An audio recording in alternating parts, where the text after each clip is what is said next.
This is Dan Schneider. On this Dan Schneider video interview, Godfrey Baldacchino is my guest. He lives on the island of Malta, in the country of Malta, and he is an expert about Malta. And the conversation will begin in a moment.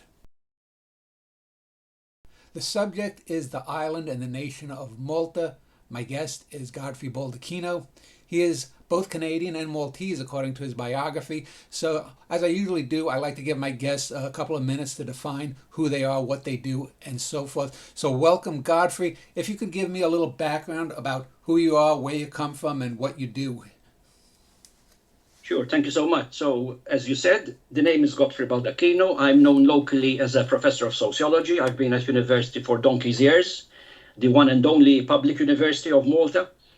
Malta, by the way, is an archipelago. It's the smallest country member of the European Union and is the 10th smallest country in the world when you look at it from a land area perspective. So it's a pretty small place. And, well, for most Maltese, of course, this size and scale issue is just background. It's like the air. We don't really bother much about it. But as my professional life unfolded, I became increasingly enamored and concerned with the implications of size and scale. You know, Malta is an archipelago. Malta is a small state. So being your own sovereign jurisdiction has effects, has consequences. Being an archipelago has consequences. And I spent most of my life researching these consequences.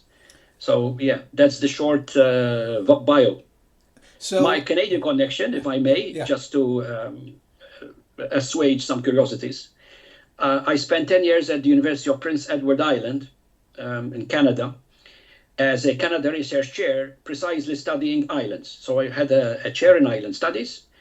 And Prince Edward Island, of course, is Canada's only fully island province. So obviously it is a place that has a strong interest in trying to understand itself, its challenges, its opportunities, precisely because it is an island.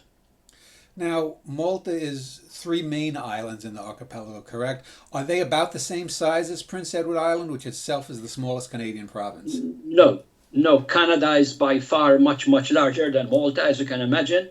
Prince Edward Island itself is about 30 times the size of the whole Maltese archipelago, but it has a population less than half that of Malta. Malta is a pretty densely populated place. As you said, it's mainly three populated islands. The main island is called Malta itself, like the country. Then we have a smaller island called Gozo. And in between, there is a much smaller island called Comino. The word Comino comes from cumin. And on this island, there are currently just two people left. So let us talk a little bit about the formation of the Maltese archipelago and the islands going back however many millions of years. Is it a volcanic island, or is it a dead volcano? What is the geology? Yeah. Good question. The short answer is no. It is not a volcanic island. It's mainly limestone. We do have volcanic islands in the region, like Pantelleria, for example, and the Egadi Islands, and Sicily itself, which is our closest, largest island neighbor. But Malta itself is limestone. And it used to be a peninsula jutting out from what is now Sicily to the south of Sicily, when the level of water in the Mediterranean Sea was much lower. Yeah. And that explains why we have records of pygmy elephants, pygmy hippopotami, deer, and other relatively large fauna, which used to exist in Malta when it was, as I said, part and parcel of the southern European continent. Then, as waters rose, the Maltese islands became isolated from their main species pool, and a number of other species, of course, evolved in these constrained conditions, whereas the larger fauna, unfortunately, did not survive, probably because their area, their territory for foraging suddenly became islanded, and they couldn't survive on the amount of calories they could take. So for thousands of years, Malta is now a set of islands. The island itself, the main island, is tilted west to east. So all the cliffs are on the west, all the low-lying regions are on the east. And that also explains why the bulk of the population is actually on the east side, because that's where all the accessible harbors and ports are. So, how far back does the prehistory of Malta go? I mean, do you have dinosaur fossils there? Can you find trilobites? Are we going back hundreds of millions of years, or just a couple of million? We have not found any dinosaur fossils. The oldest specimens, as I said, go back to mammals, so post-dinosaur age, possibly thousands. I wouldn't say millions of years old, just thousands. So, when you talked about the rising waters, I'm pretty sure that wasn't at one point the Mediterranean almost totally dry, and then there was some big event where a wall that around, I guess it would have been the lower half of Spain around the cliffs there, it snapped, and then over the course of a few years, the Mediterranean filled up. That was what about? Was that after at the end of the last ice age or the last? Yes, I think this is the most plausible hypothesis that's advanced in scientific circles.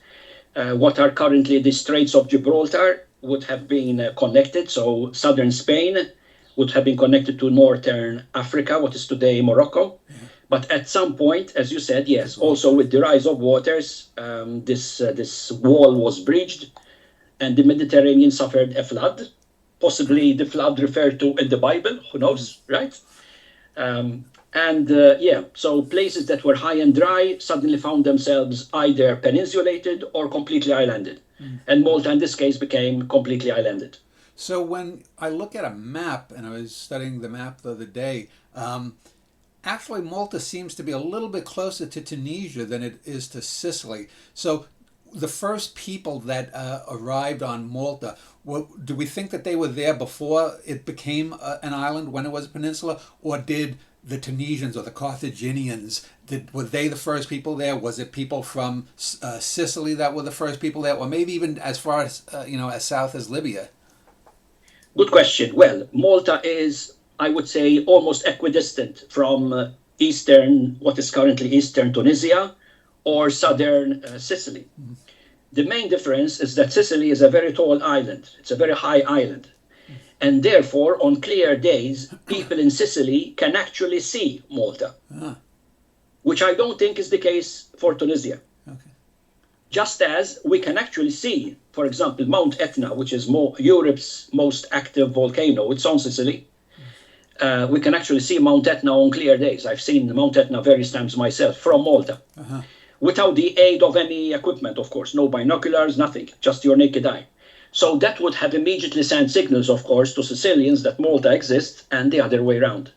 So the most plausible answer, I think, to your question would be that it would have been Sicilians who would have island hopped. It wouldn't have been just a journey hoping to find an island. It would have been a journey directed to a place that they knew existed. So the risks of ending up on the high seas without water, without food, were minimized. So, given your surname and the fact of Sicily's proximity, it would seem that most of the early people that settled upon the island were of what we'd now call Italian descent. Then, how closely tied is Malta to Sicily and Greater Italy versus, say, the Tunisians, the early Carthaginians? I mean, do we have a line of descent from ancient Rome, say? Well, I don't know about that. I'm not sure whether I have any Roman blood in me. But certainly culturally, historically, Malta has been very strongly tied to what today is called Italy. Remember, Italy is a very recent invention. Yeah. Italy only came together as a country in the 1860s, so it's even younger than the United States. If you look at our surnames, for example, I would say 50%, 40 to 50% of Maltese surnames would have a Sicilian origin. Some of the people in Malta actually have the names of Italian cities as their surname. Catania, for example, Trapani, Palermo. These are family names in Malta as well. Baldacchino hails from Ragusa, but the word Baldac apparently is the Roman name for Baghdad. So somewhere there might have been a connection even to the Middle East. So regarding, do we know who the first leader, the first king, or the first tribal chief, or however you want to call it, the first emperor of Malta? Was Malta just founded by is there an ancient parliament or a parliamentary type system? What was the early history of Malta like? That's a good question. No, we don't have that legacy. You remind me of Iceland, of course, and the Isle of Man, which have some of the oldest parliamentary democracies in the world. Mm-hmm.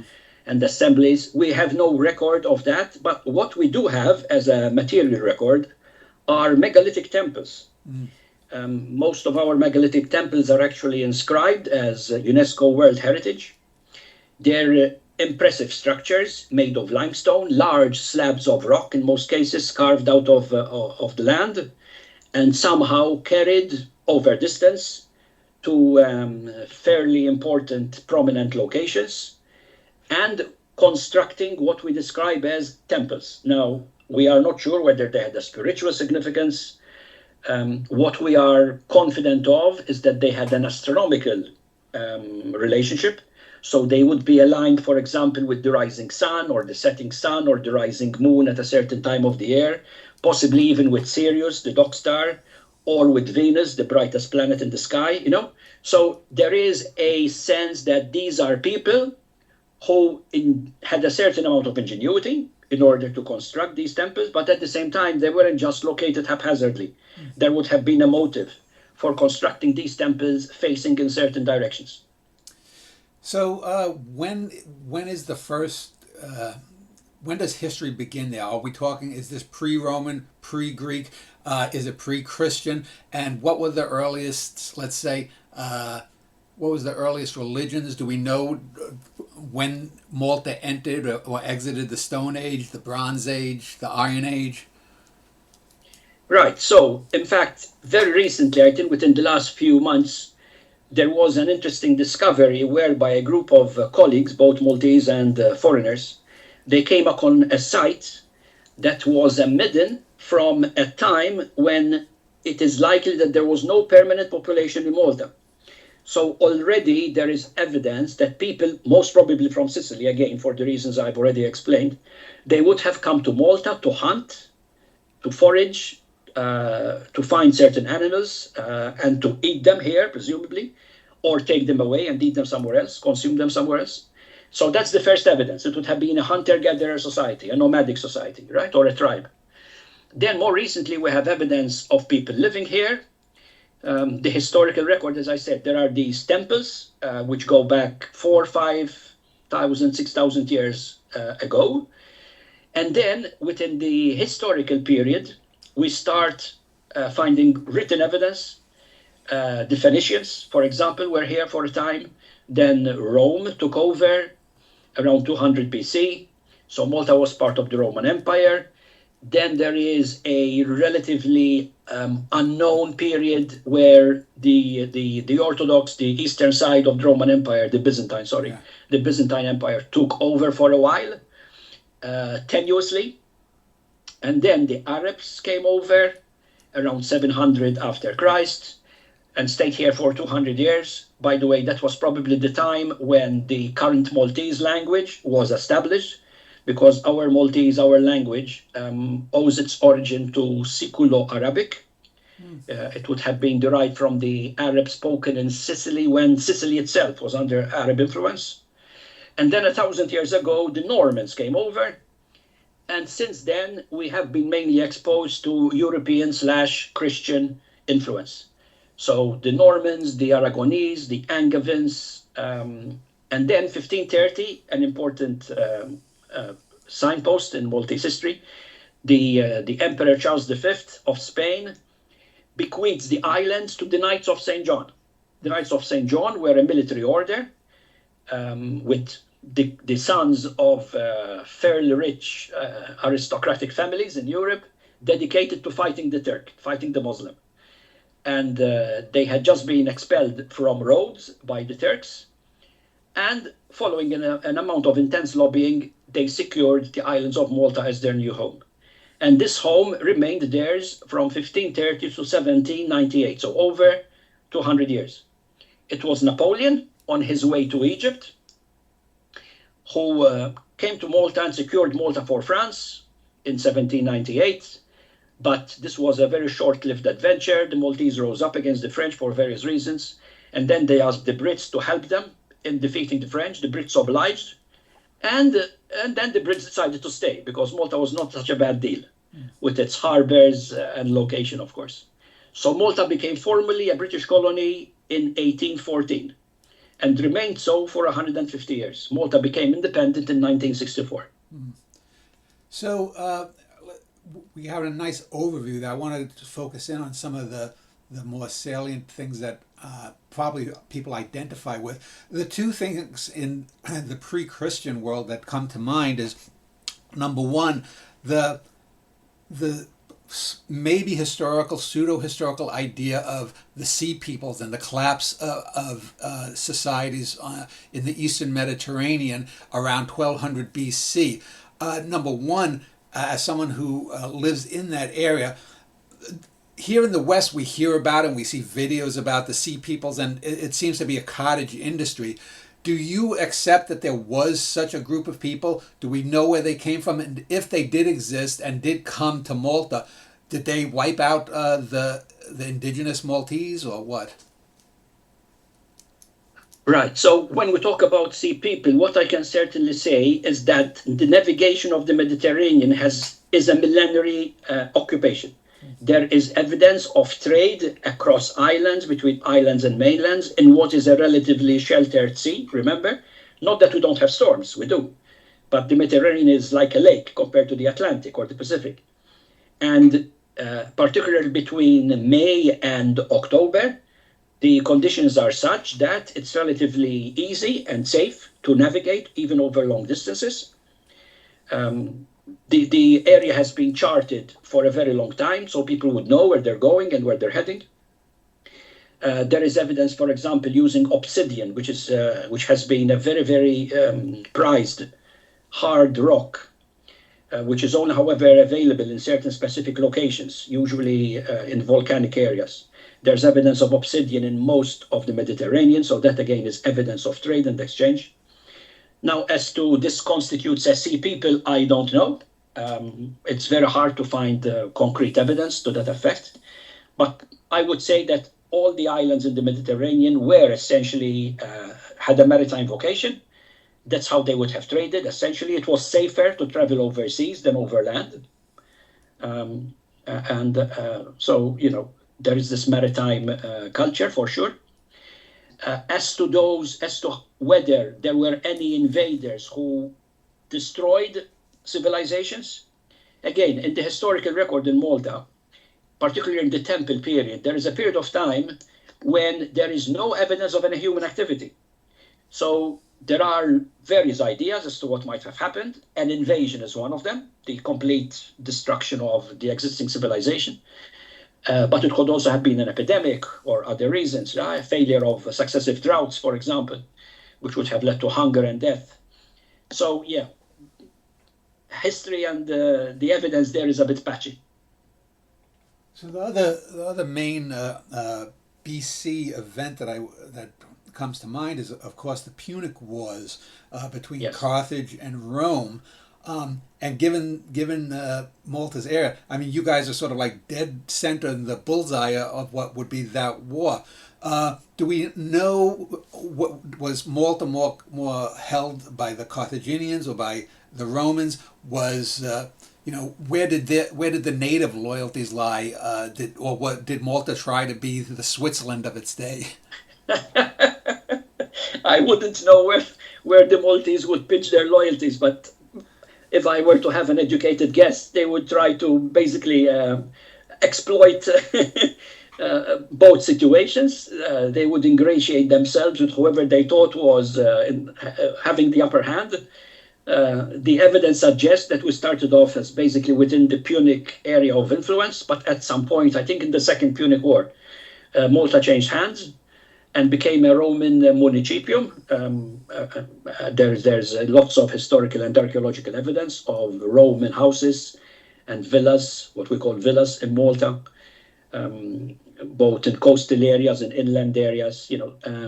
Just as we have evidence of Carthaginian temples, for instance. There's a particular one, a temple dedicated to Juno, and Astarte before Juno. So again, that itself is already indicative of how this particular temple would have started as a Punic shrine and then was transformed into a Roman one. So under Rome, how many centuries were they under Roman influence, and did they fully accept the Romans? Or were the Romans seen as conquerors? Uh, Malta would have fallen under the Roman sphere of influence at around 200 BC, and it would have stayed there until around 400 AD, after which point the Byzantine influence, I think, becomes ascendant and would have remained in the Byzantine orbit for a couple of other centuries, right? Mm-hmm.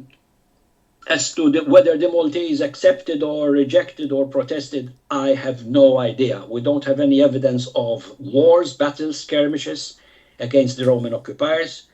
There is, of course, a reference to Malta in the Bible, in the Acts of the Apostles. So during the Roman period, one particular apostle, Paul, he was a Roman citizen, and he was on his way to Rome for trial. And guess what happened? There was a storm, and his ship was shipwrecked off a reef off the islands of Malta. So we have a couple of lines in the Bible, in the Acts of the Apostles, describing this episode, including a wonderful reference to the Maltese as being hospitable people.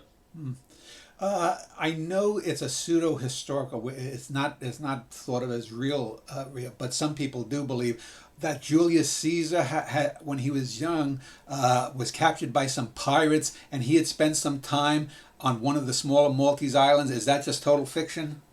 This is the first time I'm hearing this. Okay. And if our tourism officials were to get hold of it, they might spin it into some kind of a new magnet to attract tourists. So I find it interesting that Malta was only conquered by the Muslims in 870, well over a century after the whole of Spain basically fell during the start off the Reconquista in Spain. Were the Byzantines, was the island just so well defended that it didn't fall for that long? The Mediterranean is a pretty large place. So Western Mediterranean dynamics are very, very different from Central Mediterranean dynamics. The Strait of Gibraltar is a much, much narrower strait than the Central Mediterranean. So if you are invading a country and you need to ensure your supply chain and your cargo and your baggage, it's much easier to do that from what are now called the Straits of Gibraltar than in the Central Mediterranean. So that might explain why it took longer for the Arabs of the time to invade and colonize Malta. I find it interesting too, when we think of the Norman conquest here in the West, we think of 1066 and the conquest of Britain, but it was only 25 years later that the Normans then went around into the Mediterranean and conquered Malta. How are the Normans seen? Because after a few centuries of being under the thumb of the Muslims, were the Normans seen as conquerors or liberators? There's a lot of folk legend around this. Remember, the Normans were Christians, so part of the mythology of this new wave of civilization is that they came to liberate us from Muslim rule, reintroducing Christianity on the island. There's also a funny little story about how the actual flag of Malta, the white and red, the national flag, is derived from the coat of arms of Norman, the Norman king who Roger, who came to Malta in the late 11th century. So let me just take a little break from the actual historical details, and let me just talk or ask a little bit about two important things regarding Malta. Given your last name, it sounds very Italian. What is the lingual descent of Malta? You had mentioned the Arab influence. Can you understand, say, an Italian person who comes from Rome, or can you understand, say, someone from Lebanon? What lingually, where does Malta sit? Good question. So first of all, Malta is a country with one national language, that is Maltese. But we have three official languages. We have Maltese itself, we have the sign language of Maltese, and English. So this is the only country in the Mediterranean where English is an official language. Huh. Now, why is that? And the answer goes back again to history and colonialism. As I said, for the past 1,000 years, the Maltese were occupied by European powers. So the rudimentary, what became eventually Maltese, it sounded much more like Arabic in those days, by the way. It would have been a very useful tool to communicate amongst ourselves without the Europeans knowing what we're saying. So it became a subaltern language, it became the language of the colonized, you know. But at the same time, it became, of course, important for the Maltese to be able to communicate with their colonizers. So back in time already, there was established a pattern of bilingualism, a national, very often a local vernacular, where people communicated amongst themselves horizontally, but then to communicate vertically with people in power and authority, you needed to be able to speak Latin, possibly Spanish or whatever, Castilian, Aragonese, whatever was the dominant version of Spanish at the time, and or Italian. Italian has always been, when I say Italian, it's essentially Roman, by the way, the dialect spoken in Rome, which became then the official language of Italy, if I know my history well. So, yeah, the link with Italy remains culturally, even linguistically. Italian is now the third most spoken language in Malta. And until the Second World War, until before the Second World War, it would probably have been the most important language spoken in Malta. But then, of course, with Italy siding with Germany and against Britain, and the Italians bombing Malta, and then the Germans bombing Malta in the Second World War, a shift occurred, and English, became the most dominant language after Maltese that is spoken in Malta. The take-up of the languages is enormous. So Maltese is known by 95% of people born in Malta. It's spoken readily, but English as well. English is very much a lingua franca here. In fact, our national university, which is called l'Università Malta, so even the name is in Maltese, the language of instruction and assessment is English, not Maltese, which may come as a surprise. Yeah. You'd mentioned a period where temple building was rife in the past. So I want to talk about religion in Malta, because clearly, and I looked up, 98.7% of Maltese people consider themselves Roman Catholics. You mentioned the Eastern Orthodox Catholic Church.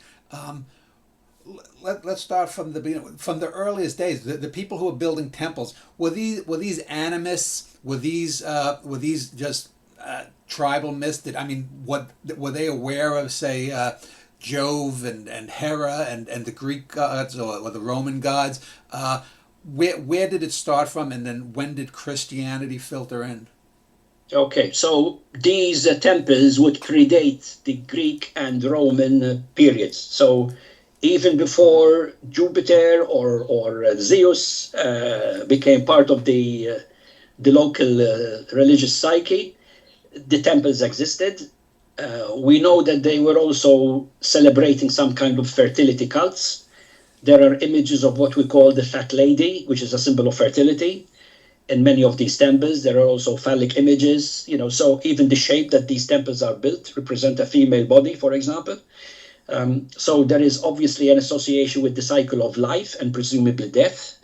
There are places that might have been places of sacrifice, animal sacrifices possibly, So yeah, I would describe this as animists. I would describe this as very much a community in awe of the cycles of life and death, particularly the rising of the planets, the rising of the sun and the moon, those cycles, the cycles of the seasons, the way in which the day grows and then declines, and the importance of, for example, a day like 25th December, because 25th December is actually one of the earliest days when people without instruments can notice that the day is no longer getting shorter. So the decline of light and heat is stopped, And therefore, by the way, so we can imagine a kind of a rebirth, a return to fertility, to light, to heat, which is very much part of the cycle of life. So if we get back to the historical sort of timeline, in the 16, 17, 1800s, I mean, was Malta in danger from some of the Barbary pirates in the Barbary states of northern Africa? Because I recently read something I didn't know about just a year or so ago, how the Barbary pirates made it as far north as Iceland and got slaves. Were any of the modern Maltese of 200 or 300 ago taken into slavery in Africa? That's a good question. And apparently one of the earliest international adventures of the fledgling United States was actually to help out in eradicating Barbary pirates in the Mediterranean.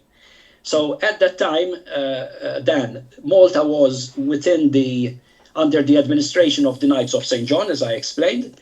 The Knights of St. John, as soon as they came to Malta, they realized that the island badly needed fortifying. And they set about an ambitious program of fortifications, including coastal towers, fortresses, and in the late 16th century, the construction of a capital city from scratch. So Valletta, which is now a UNESCO World Heritage City, a Baroque capital, is the result of the deliberate planning by the Knights to build a capital city right at the edge of the peninsula that commands the entrance to the Grand Harbor of Malta, which is the most prized geographical asset that we have. Still, we had pirate raids. I live in a town here, it's called Marsa Scala. We actually have a tower down the road, about 200 meters from my house, which was built in the early 17th century, precisely because there was a Turkish raid that landed here, and it ravaged the southeast of Malta. Pillaging, taking slaves, this was a serious threat. And the threats only subsided in the late 17th century.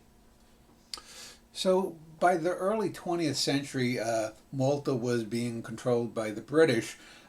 We get the rise of Mussolini, and Mussolini had this, some would call it a fantasy of conquering parts of Africa. He had his Ethiopian adventure to establish sort of a new Rome. I would think that Malta would have been an easy get for him. Was Malta eyed by the fascists? Did they fall under fascist rule? Almost. Yeah. So certainly Mussolini and other Italians and even some Maltese were very much hoping that this is exactly what would happen. Malta would basically fall organically as part of the Sicilian archipelago into an enlarged Italy. It was a process much more plausible than Ethiopia and even much more plausible than Libya. Not just because of proximity, but even because of cultural affinity. We were Christians. Italian was, as I said, the dominant language of the day. The professional classes, the clerics spoke Italian. Latin, of course, the language of the church, was very strong. But the obstacle was the British administration. Of course, Britain was very much aware of what was happening in Italy. They didn't trust Mussolini, and that mistrust proved right, because Mussolini eventually put his eggs into the Axis basket with Hitler. So the Brits were very, very scared that should a war break out, as it did, the allegiance of the Maltese, the sympathies of the Maltese, would align with the Italians instead of the Brits. It didn't happen, but for a lot of reasons, including the monitoring and the imprisonment of people having obvious fascist sympathies, and even the internment of the leaders of the Nationalist Party, a very strong political party also at that time. They were sent to a camp in Uganda in the Second World War precisely to keep them away from causing trouble, because the sympathies of the Maltese could not be trusted at that time. So it never officially fell, or did Malta fall under the Axis rule? Never, no. We were very close to capitulation. We were under a blockade. Ships had to supply Malta from Gibraltar or from Cairo. They would have to pass through the very dangerous central Mediterranean. They would have been torpedoed, they would have been attacked by planes from Sicily, from North Africa, etc. And it's only thanks to the success of those convoys, at least some of those convoys, that Malta managed to survive. So after the Allied victory in North Africa, did Malta become a staging ground for the invasion of Italy by Patton? That is correct. That is exactly correct. So the war in Malta effectively ended in 1943 with the conquest of North Africa by the British forces. And Malta was part of the staging point for, I think it's called Operation Husky, the invasion of southern Italy, and then eventually the invasion of Sicily, and then eventually the invasion of southern Italy. So after the World War II, we get the post-colonial movement, and as odd as it might seem, given that Malta is so aligned with Europe, was Malta one of the first countries that was demanding its freedom from Britain? Was they agitating for a post-colonial and their own self-rule? Good question. Malta had been agitating for more autonomy and self-government for a long time. We already had our first self-governing constitution in 1921. So that's a long time ago, even before the Second World War. But then after the war, what happened was that the first attempt by Malta to come to terms with its vulnerability, its economic fragility, its sheer dependence on British military expenditure, was actually to seek integration with Britain. So that was the first strategy. Integration, full integration with Britain, imagine. And if that had been successful, we would today be as British as, I don't know, Cornwall or Sussex. Well, that brings up the question, was Malta ever part of the Commonwealth? It is. It still is. Oh, it still is, okay.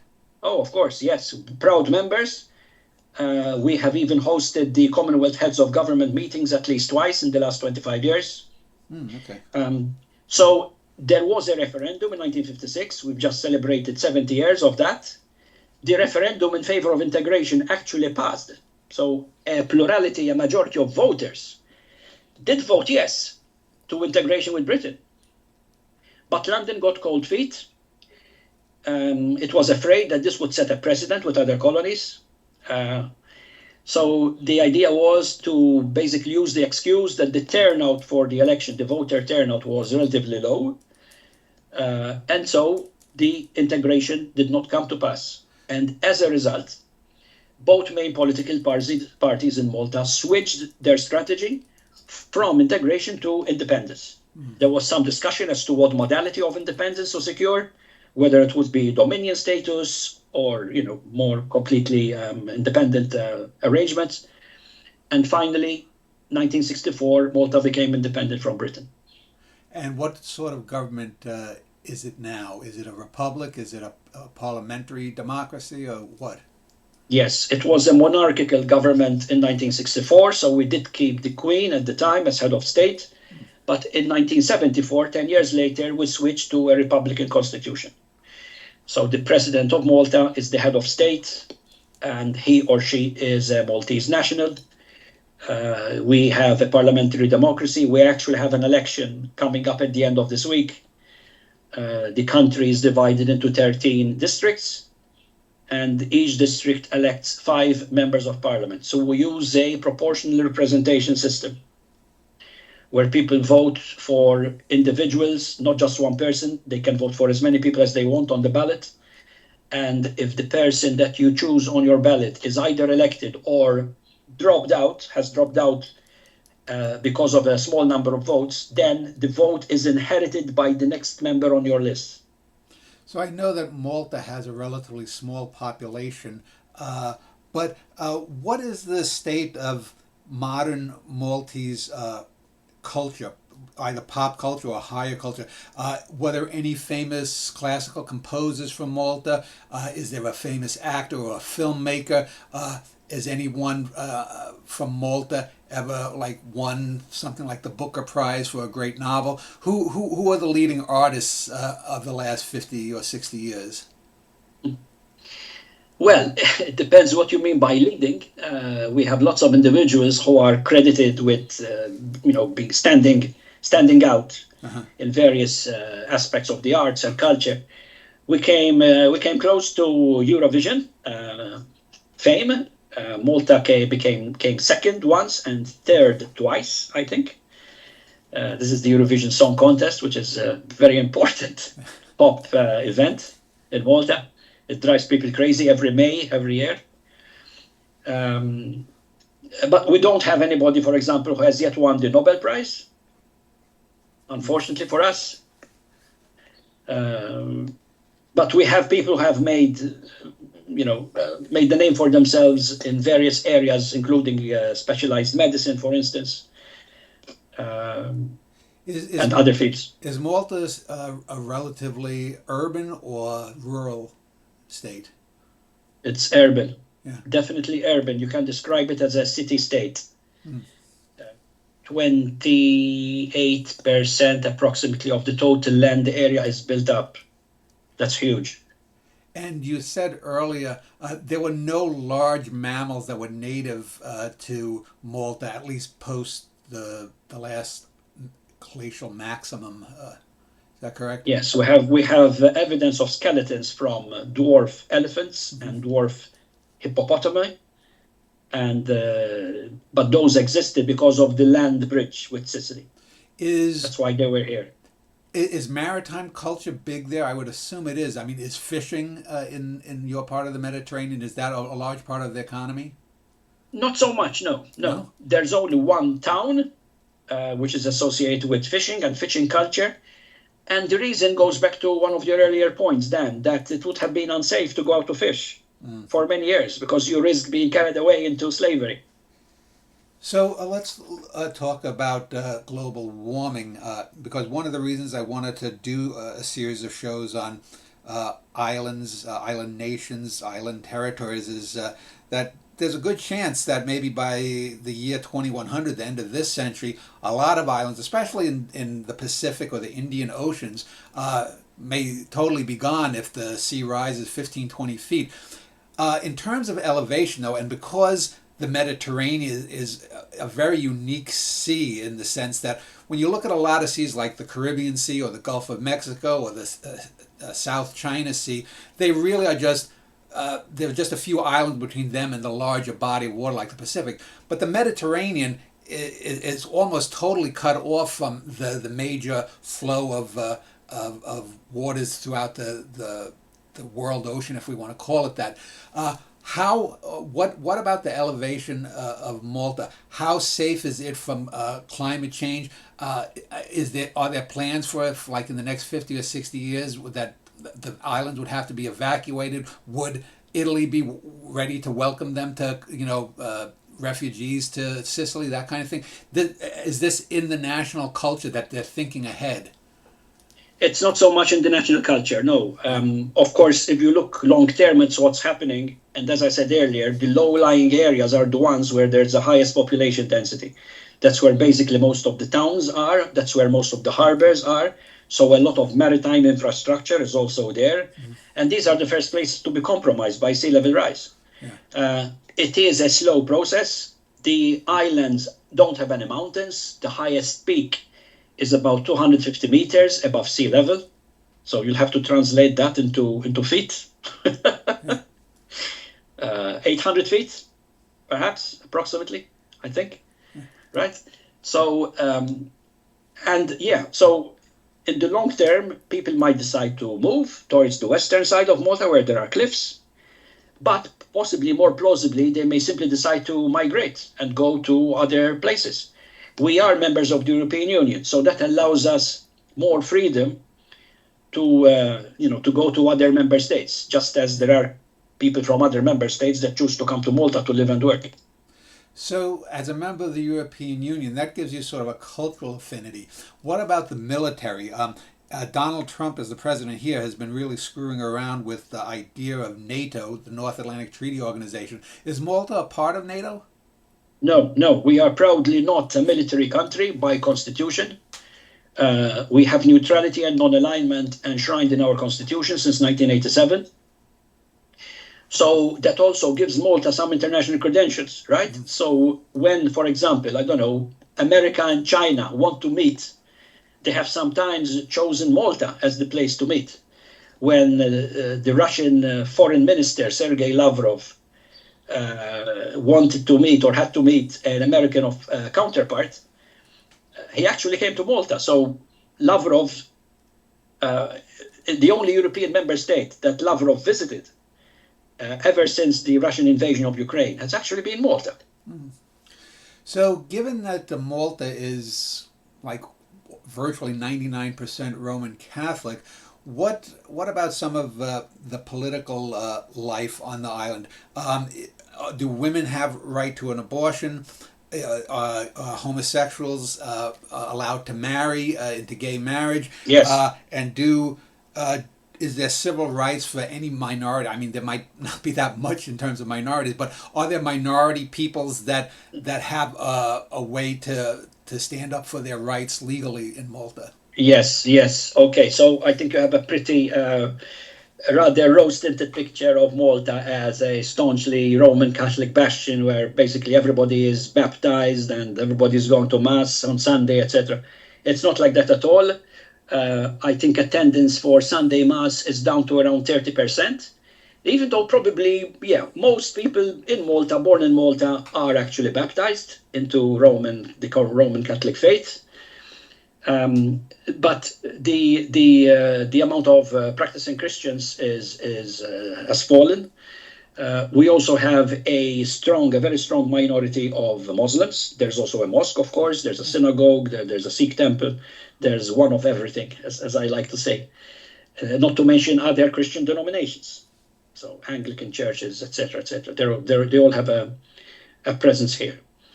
The role of religion has been important historically. In fact, when local councils, local municipalities were set up by law 30 years ago or so, the confines, the borders of these councils were literally adopted, cut and paste, from the borders of parishes, with very few exceptions.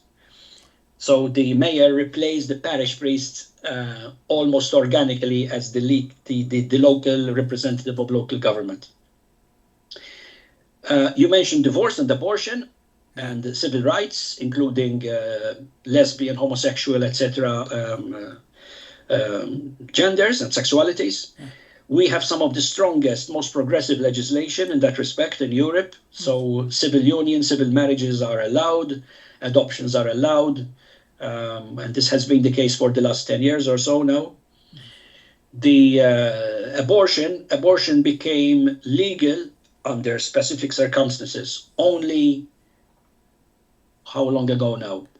Between 15 and 20 years ago, so not too long ago. I think Malta was one of the last holdouts for divorce. This is about divorce. I think it's only the Vatican now and the Philippines that are the only countries that absolutely don't allow divorce for any reason. Abortion is not legal. And there is a debate, but the right to life, the principle of the sanctity of life is the one that carries the day, at least at this point. How is the current Pope, who just got in a year or so, Pope Leo, is he seen favorably? Because here in the West, in the U.S., he's seen a lot more favorably as someone who could be an agent of change and liberalization. Does that more align with current Maltese people's views? Yes, by and large, I think it's the same. Yes, the general overview of the church is that he's fairly progressive. Even though the initial expectations might not have been that, I think he's proving himself to be quite a resolute and tactful champion of civil rights, standing up to big powers. I don't want to mention any names. Yeah. You mentioned earlier the Isle of Man and a few other island nations, and one of the things that a lot of the small micro states that are in Europe are well known for is banking, being a lot of the big Western countries, and I guess maybe even China or Russia, stock a lot of their money from whatever the hell they're doing in the banks of a lot of these countries. Is Malta a banking haven for a lot of Western corporations? I wouldn't call Malta a banking haven. There is, of course, a flourishing finance industry, but it's a finance industry that had to be onshored in the run-up to accession to European Union. I've actually written about this as well.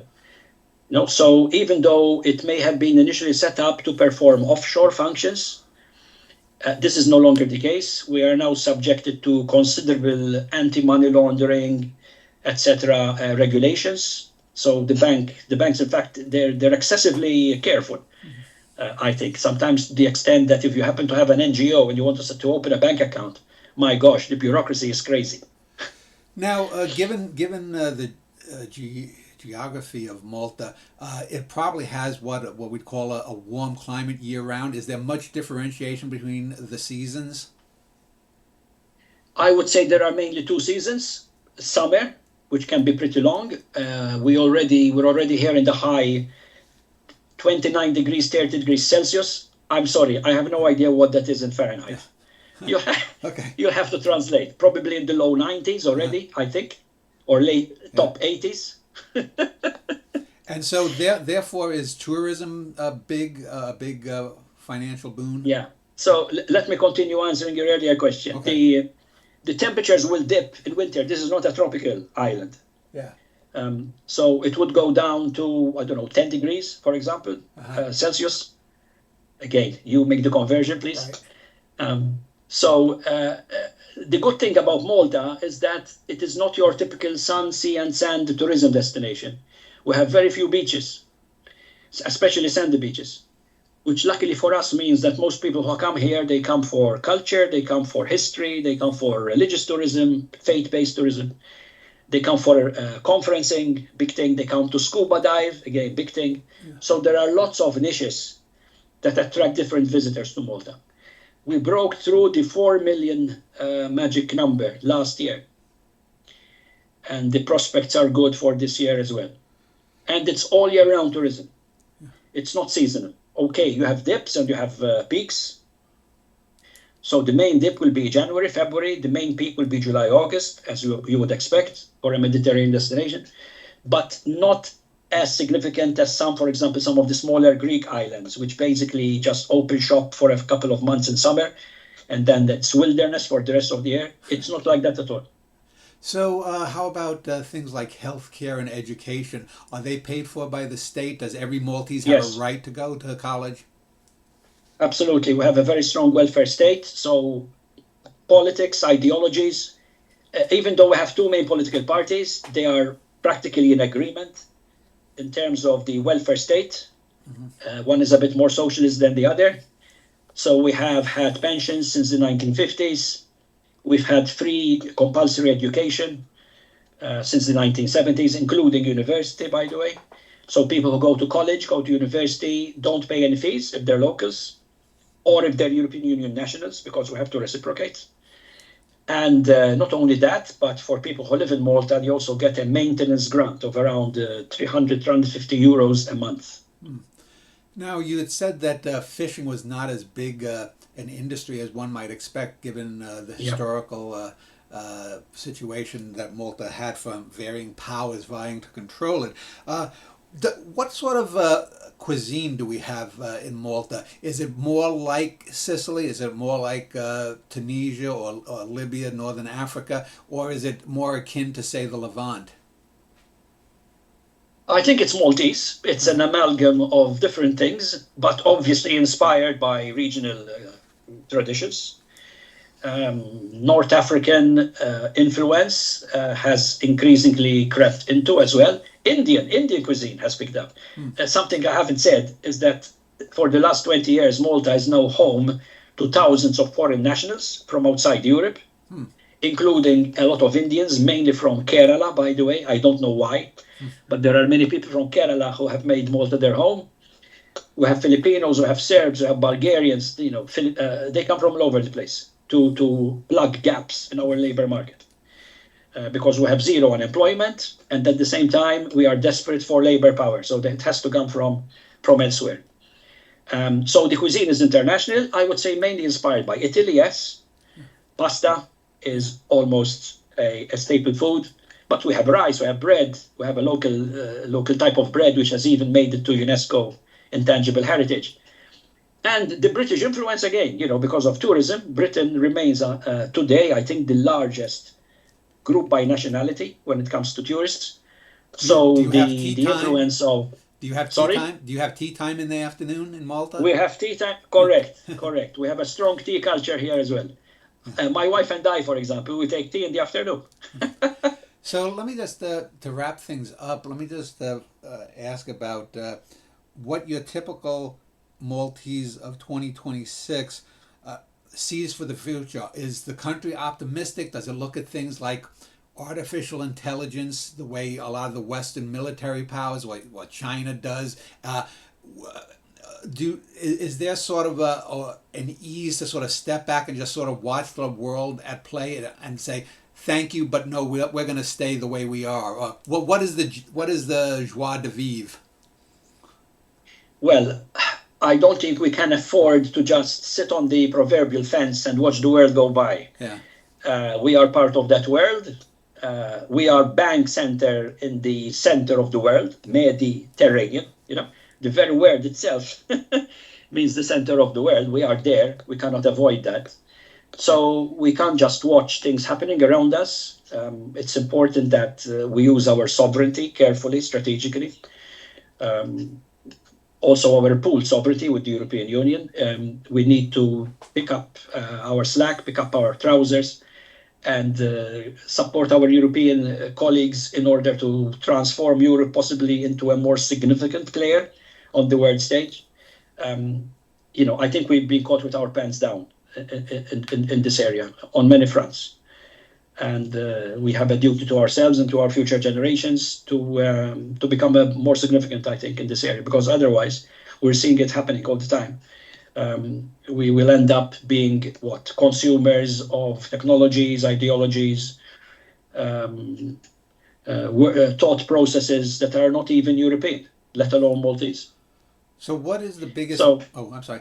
Go ahead. Yeah. I was going to say our biggest problems, possibly overpopulation. The country, the infrastructure was not built to handle 600,000 people, which is the probable population of Malta at this time. The traffic is a chaos. We need a mass transit system to reduce the pressure on the roads. And we possibly need more ingenuity, more innovation, more entrepreneurship to try to figure out the way in which artificial intelligence is going to change the working landscape. What's going to happen? How is the Maltese middle class in particular going to be affected by this new technological wave? Finally, I would just ask, is there anything that I have not brought up that I've missed that you think is important to make known about Malta? Okay, yeah. One of the things that perhaps I should add then is that Malta, for its size, has a surprisingly diversified economy. We didn't talk about the economy at all. You might think it's a tourism destination, like, I don't know, so many others in the Caribbean, etc. Tourism only contributes 13% net to the gross national product. So it's as important as finance. It's as important as real estate. We also have a manufacturing sector, mainly with foreign investment. We have transshipment. We have a fairly large cargo terminal in Malta. We have electronic gaming. So it's a diversified economy. And thank God for that, because that means that when and if we have crises like COVID-19, it's not the whole economy that shuts down. So we have room for maneuver there. Well, just to follow up on that, how did COVID-19 affect you? Because one of the things people talk about, they'll talk about global warming, they'll talk about AI, they'll talk about half a dozen other things, nuclear war. But one of the things that I think might be the biggest threat in the next 25 years is maybe even a worse pandemic. Because I think here in the West, the US and a lot of the big countries, China, really fumbled the ball on COVID-19 and let it get far worse than it needed to be. How did Malta deal with COVID-19? Luckily, we had a very effective alignment between the specialists, the dermatologists, the medical field, with the political apparatus. A very good relationship between the superintendent of health, who happened to be a woman, and the then minister of health, who happened to be a surgeon himself. So very effective. The rate of immunization was super high. one of the first countries to have almost fully vaccinated its people, by the way, even by early 2022. The effect on the economy, again, as I said, was different. Tourism took a hit, of course, but we did manage to open up particular windows when tourists were allowed to come. The supply chain was impacted, of course, as well, because we are an island. So we had to take measures. We became, for example, much more conscious of food security in the years of COVID and how important that is. We cannot simply rely on imports to provide us with food. We have to take care of ourselves as well, and the little agriculture that we have available needs to be the subject of some investment. And otherwise, I think, we switched to online, of course, at university, practically over a weekend, and we learned a lot. So we now admire and appreciate the virtues of digital education. Well, Godfrey, But we also appreciate the virtues of face-to-face education. yeah. Well, Godfrey Baldacchino, it was a very informative and information-packed hour. Thank you for telling me about the island and the nation of Malta. My pleasure, and thank you so much.